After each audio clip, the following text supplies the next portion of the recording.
Hi friends, ಎಲ್ಲರಿಗೂ ನಮಸ್ಕಾರ. ಸಖಿ ಸಿರಿಗೆ ಸ್ವಾಗತ. ಇವತ್ತು ಇನ್ಸ್ಟೆಂಟಾಗಿ ಒಂದು ಕೇಕ್ ರೆಸಿಪಿನ ಹೇಗೆ ಮಾಡೋದು ಅಂತ ನೋಡ್ಕೊಳ್ಳೋಣ. ತುಂಬಾ ಸುಲಭ, ತುಂಬಾ ಬೇಗ ಮಾಡ್ಕೋಬೋದು. ಸೇಮ್ ನಿಮಗೆ ಬೇಕರಿ ಸ್ಟೈಲಲ್ಲಿ ಪೇಸ್ಟ್ರಿ ಕೇಕ್ ಯಾವ ಟೇಸ್ಟ್ ಬರುತ್ತೋ ಅದೇ ಥರ ಟೇಸ್ಟು ಮನೆಯಲ್ಲಿ ಕೂಡ ಆಗುತ್ತೆ. 15 ನಿಮಿಷದೊಳಗೆ ನಾವು ಈ ಕೇಕನ್ನು ಮಾಡ್ಕೋಬೋದು. ರೆಸಿಪಿನ ಸ್ಟಾರ್ಟ್ ಮಾಡೋಣ. ಈಗ ಅದಕ್ಕೆ ಒಂದು ಬೌಲನ್ನು ತೊಗೊಂಡಿದ್ದೀನಿ ಶುಗರ್ ಸಿರಪ್ ಮಾಡ್ಕೊಳ್ಳೋದಕ್ಕೋಸ್ಕರ. ಹಾಗೆ ಆ ಬೌಲಲ್ಲಿ 4 ಟೇಬಲ್ ಸ್ಪೂನಷ್ಟು ನೀರನ್ನು ಸೇರಿಸ್ತಾ ಇದ್ದೀನಿ. ಒಂದು ವೇಳೆ ನಿಮಗೆ ಶುಗರ್ ಸಿರಪ್ ಬೇಡ ಅಂತಂದರೆ ಯಾವುದಾದ್ರೂ ಹಣ್ಣಿನ ಜ್ಯೂಸ್ ಕೂಡ ಹಾಕ್ಕೋಬೋದು. ಹಾಗೆ 2 ಟೇಬಲ್ ಸ್ಪೂನಷ್ಟು ಇದಕ್ಕೆ ಸಕ್ಕರೆಯ ಪುಡಿನ ಸೇರಿಸ್ತಾ ಇದ್ದೀನಿ. ಹಾಗೆ ಒಂದು ಫ್ಲೇವರ್ ಚೆನ್ನಾಗಿರಲಿ ಅನ್ನೋದಕ್ಕೋಸ್ಕರ ವೆನಿಲ್ಲಾ ಎಸೆನ್ಸನ್ನು ಸೇರಿಸ್ತಾ ಇದ್ದೀನಿ. ನೀವು ಪೈನಾಪಲ್, ಸ್ಟ್ರಾಬೆರಿ ಇನ್ಯಾವುದಾದ್ರೂ ಬೇರೆ ಫ್ರೂಟಿನ ಎಸೆನ್ಸ್ ಕೂಡ ಸೇರಿಸ್ಕೊಂಡ್ರೆ ಡಿಫ್ರೆಂಟಾಗಿರುತ್ತೆ. ಹಾಕಿದ ನಂತರ ನೀಟಾಗಿ ಮಿಕ್ಸ್ ಮಾಡ್ಕೊಳ್ಳಿ. ಈಗ ಶುಗರ್ ಸಿರಪ್ ರೆಡಿಯಾಗಿದೆ. ನನ್ನ ಹತ್ರ ಕೇಕ್ ಸ್ಟ್ಯಾಂಡ್ ಇಲ್ಲದೇ ಇರೋದ್ರಿಂದ ನಾನಿಲ್ಲಿ ಒಂದು ಸ್ಟ್ಯಾಂಡನ್ನು ರೆಡಿ ಮಾಡ್ಕೊಳ್ತಾ ಇದ್ದೀನಿ. ಒಂದು ಬೌಲನ್ನು ಈ ಥರ ಉಲ್ಟಾ ಇಟ್ಕೊಬಿಟ್ಟು ಅದರ ಮೇಲೆ ಒಂದು ಪ್ಲೇಟನ್ನು ಈ ಥರ ಉಲ್ಟಾ ಮಾಡಿಕೊಂಡ್ರೆ ನಮಗೆ ಒಂದು ಸ್ಟ್ಯಾಂಡ್ ರೆಡಿ ಆಗುತ್ತೆ.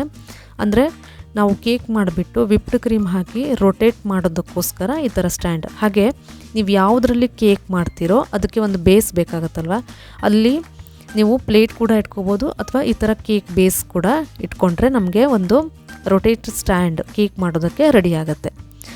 ಇಲ್ಲಿ ನಾನು 5 ಬ್ರೆಡ್ ಪೀಸನ್ನು ತೊಗೊಂಡಿದ್ದೀನಿ. ನಿಮಗೆ ಸೈಜು ಎಷ್ಟು ದೊಡ್ಡದು ಬೇಕೋ ನೋಡ್ಕೊಬಿಟ್ಟು ಬ್ರೆಡ್ಡನ್ನು ತೊಗೊಳ್ಳಿ. ಹಾಗೆ ಸೈಡಿಗೆ ಪೂರ್ತಿ ಎಡ್ಜಸ್ಟನ್ನ ಕಟ್ ಮಾಡ್ಕೊಳ್ಳಿ. ಹಾಗೆ ಫ್ರೆಶ್ ಆಗಿರೋ ಬ್ರೆಡ್ಡನ್ನೇ ತೊಗೊಳ್ಳಿ, ಕೇಕ್ ಚೆನ್ನಾಗಿ ಬರುತ್ತೆ. ಇಲ್ಲಿ ವಿಪ್ಡ್ ಕ್ರೀಮ್ ಕೂಡ ತೊಗೊಂಡಿದ್ದೀನಿ ನಾನು. ವಿಪ್ಡ್ ಕ್ರೀಮ್ನ ವಿಡಿಯೋ ಬೇಕಾದರೆ ಲಿಂಕನ್ನು ಡಿಸ್ಕ್ರಿಪ್ಷನ್ ಬಾಕ್ಸಲ್ಲಿ ಬಿಡ್ತೀನಿ, ನೋಡ್ಕೊಳ್ಳಿ. ನೆಕ್ಸ್ಟ್ ಬಂದುಬಿಟ್ಟು ಬೇಸಿಗೆ ಸ್ವಲ್ಪ ವಿಪ್ಡ್ ಕ್ರೀಮನ್ನು ಅಪ್ಲೈ ಮಾಡಿದರೆ ನಮಗೆ ಅದು ಸ್ಟಿಫಾಗಿ ಬ್ರೆಡ್ ಕೂತ್ಕೊಳ್ಳುತ್ತೆ. ಅಪ್ಲೈ ಮಾಡಿದ ಮೇಲೆ ನಾನು 1 ಬ್ರೆಡ್ ಪೀಸನ್ನು ಮೊದಲಿಗೆ ಹಾಕ್ತಾಯಿದ್ದೀನಿ. ಹಾಗೆ ನಂತರ ಅದಕ್ಕೆ ಶುಗರ್ ಸಿರಫನ್ನು ಅಪ್ಲೈ ಮಾಡ್ತಾಯಿದ್ದೀನಿ.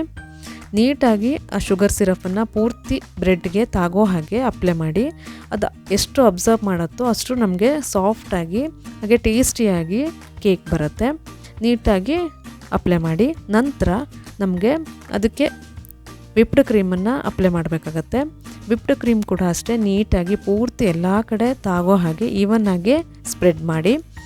ವಿಪ್ಡ್ ಕ್ರೀಮನ್ನು ಅಪ್ಲೈ ಮಾಡಿದ ಮೇಲೆ ನಮಗೆ ಇದ್ರ ಮೇಲೆ ಬೇಕಾದರೆ ಸ್ವಲ್ಪ ಡಿಫ್ರೆಂಟಾಗಿ ಬೇಕು ಅಂತಂದರೆ ನೀವು ಟೂಟಿ ಫ್ರೂಟಿ ಅಥವಾ ಯಾವುದಾದ್ರೂ ಚೆರೀಸು ಅಥವಾ ಯಾವುದಾದ್ರೂ ಫ್ರೂಟ್ಸನ್ನು ಕೂಡ ಹಾಕಿಬಿಟ್ಟು ನೆಕ್ಸ್ಟ್ ಲೇಯರ್ನ ಇಟ್ಟರೆ ಡಿಫ್ರೆಂಟಾಗಿ ಬರುತ್ತೆ.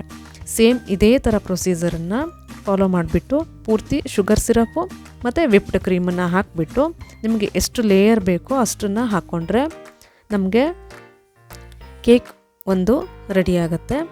ಅದನ್ನು ಪೂರ್ತಿ ವಿಪ್ಡ್ ಕ್ರೀಮನ್ನು ನೀಟಾಗಿ ಪೂರ್ತಿ ಅಪ್ಲೈ ಮಾಡಿದರೆ ಸಿಂಪಲ್ ಆಗಿರೋಂಥ ಒಂದು ಕೇಕ್ ನಮಗೆ ರೆಡಿ ಆಗುತ್ತೆ.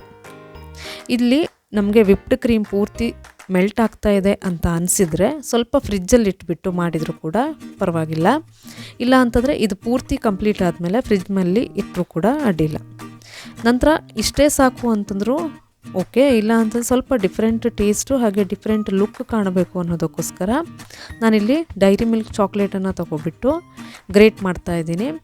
ಇದನ್ನು ಗ್ರೇಟ್ ಕೂಡ ಮಾಡ್ಕೋಬೋದು, ಇಲ್ಲ ಸಣ್ಣಕ್ಕೆ ಪೀಸ್ ಕೂಡ ನೀವು ಕಟ್ ಮಾಡಿಕೊಂಡ್ರೂ ಚೆನ್ನಾಗಿರುತ್ತೆ. ಡಿಫ್ರೆಂಟಾಗಿ ಟೇಸ್ಟ್ ಕೂಡ ಡಿಫ್ರೆಂಟ್ ಕೊಡುತ್ತೆ, ಚಾಕ್ಲೇಟಿಯಾಗಿ. ಮಕ್ಕಳು ಕೂಡ ಇಷ್ಟಪಡ್ತಾರೆ. ಪೂರ್ತಿ ಗ್ರೇಟ್ ಮಾಡಿ ಇಲ್ಲಿ ಇಟ್ಕೊಂಡಿದ್ದೀನಿ. ಹಾಗೆ ಇಲ್ಲಿ ಕೇಕ್ ಕೂಡ ನಮಗೆ ರೆಡಿಯಾಗಿದೆ, ಪೇಸ್ಟ್ರಿ.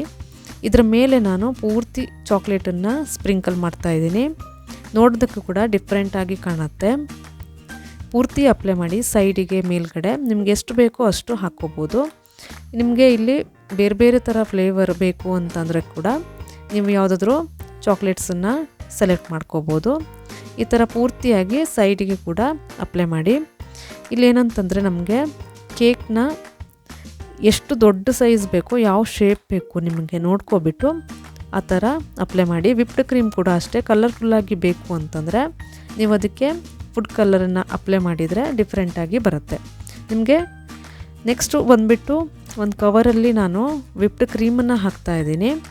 ಏನಂತಂದರೆ ಸ್ವಲ್ಪ ಡೆಕೋರೇಟ್ ಮಾಡೋಣ ಅಂತ ಹೇಳ್ಬಿಟ್ಟು ಇಲ್ಲಿ ಸಿಂಪಲ್ಲಾಗಿ ಒಂದು ಪ್ಲಾಸ್ಟಿಕ್ ಕವರ್ ಅಥವಾ ಹಾಲಿನ ಕವರನ್ನು ಕೂಡ ಯೂಸ್ ಮಾಡಿಬಿಟ್ಟು ಒಂದು ಕೋನ್ ರೆಡಿ ಮಾಡಿಕೊಂಡು ವಿಪ್ಡ್ ಕ್ರೀಮ್ ಹಾಕಿದರೆ ನಿಮಗೆ ಡೆಕೋರೇಟ್ ಮಾಡೋಕ್ಕೆ ಈಸಿ ಆಗುತ್ತೆ.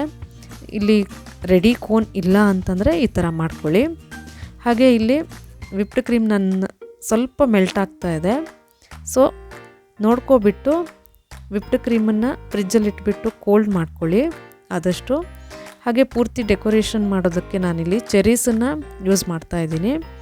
ನಿಮಗೆ ಬೇರೆ ಇನ್ಯಾವುದಾದ್ರೂ ಟೂಟಿ ಫ್ರೂಟಿ ಅಥವಾ ಬೇರೆ ಇನ್ಯಾವುದಾದ್ರೂ ಚಾಕ್ಲೇಟ್ ರೋಲ್ಗಳು ಈ ಥರ ಕೂಡ ಇಟ್ಕೊಂಡ್ರೆ ಡಿಫ್ರೆಂಟ್ ಆಗಿರುತ್ತೆ. ಇಲ್ಲಿ ನಾನು ಸ್ವಲ್ಪ ಸ್ವೀಟ್ ಜೀರಿಗೆ ಮಿಠಾಯಿ ಇದೆಯಲ್ವ ಅದನ್ನು ಕೂಡ ಇಲ್ಲಿ ಹಾಕ್ತಾಯಿದ್ದೀನಿ. ನೋಡೋದಕ್ಕೆ ಕೂಡ ಚೆನ್ನಾಗಿರುತ್ತೆ.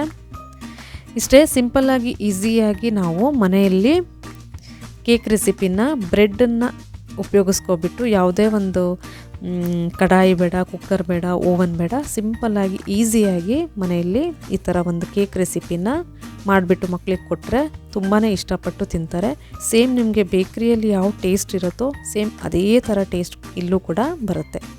ಹಾಗೆ ಈ ನನ್ನ ರೆಸಿಪಿ ನಿಮ್ಗೆ ಇಷ್ಟ ಆದರೆ ಪ್ಲೀಸ್ ಲೈಕ್ ಮಾಡಿ, ಶೇರ್ ಮಾಡಿ. Thank you.